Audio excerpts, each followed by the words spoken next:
They thought she was powerless. They had no idea whose shadow was about to fall across that room.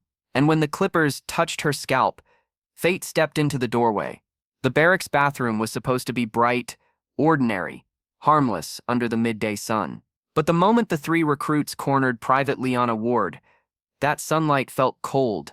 They were laughing, too loud, too careless, as if cruelty didn't echo, as if no one ever walked in at the wrong time. Before I tell you what happened next, tell me in the comments where you're watching from. I love knowing who's listening.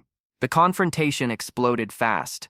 One girl held Liana's arms, another blocked the exit, and the third, smirking, held buzzing clippers inches from Liana's trembling face. Her stomach tightened, her breath snagged. She could smell the sharp scent of metal and warm plastic, hear every jittering vibration pierce the quiet hall behind them. She told herself not to cry. She had promised herself long ago she would never give them that. But promises break under humiliation. The clippers snapped against her hair. A lock fell. The girls laughed harder, and Liana felt something inside her cracking, thin as glass. What she didn't know, what none of them knew, was that a pair of boots had just stopped outside the door. Boots she never expected to see again. She thought she'd never see him on base, while she trained. She was wrong. General Marcus Ward hadn't come looking for her. He was only passing through the training wing for an inspection. But the laughter, sharp, mocking, made him pause.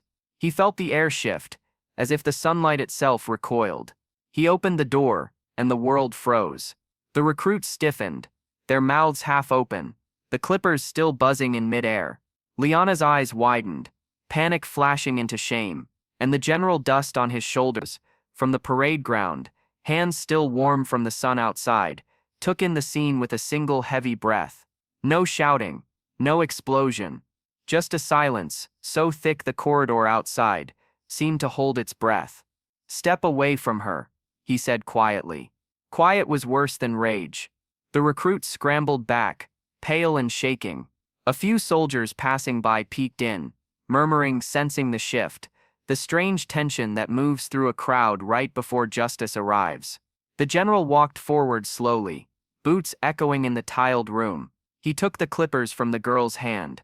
They were still warm, still trembling, and then he turned to his daughter, not as a general, not as an officer, but as a father who saw the shame she tried to hide. "Did you agree to this?" he asked. Liana swallowed hard. "No, sir." Her voice cracked, the way he hadn't heard since she was a child. Something shifted then.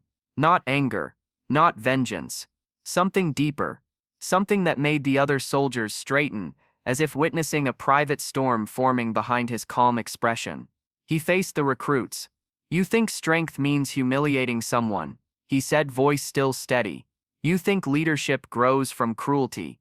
Look at her." He pointed, not accusatory, but human. "You shaved her hair, but you revealed nothing about her, only about yourselves." A murmur rippled through the doorway. Recruits whispered. A drill sergeant appeared at the end of the hall, hands on hips, watching, waiting. The general handed the clippers to the sergeant. "They are to report for disciplinary review, effective immediately, and they apologize, publicly." The girls nodded, shaking, too stunned to argue. But when they stepped toward Liana, she lifted her hand. "Not today," she said softly. Her voice surprised even herself. Outside, sunlight spilled through the tall training hall windows, turning the dust in the air into drifting gold. Recruits watched as Liana stepped into the light, bare patches on her scalp, shining but her spine straight, steady. The general walked beside her, not shielding her, not leading her, just matching her steps. And for the first time she didn't feel small beneath his rank. She felt seen. By the time they reached the courtyard, dozens of soldiers stood quietly, letting the warmth of the afternoon settle the tension that had risen like a storm. Liana exhaled, slow and steady. "They didn't break me," she whispered. "No," her father replied. "They showed you how unbreakable you already were. Because kindness doesn't vanish, it waits, and it finds its way back. And sometimes the sunlight reveals the truth that shadows try to hide." If this story moved you, share your thoughts in the comments. And if you want more stories of courage, justice, and humanity, don't forget to subscribe. Your support truly means a lot.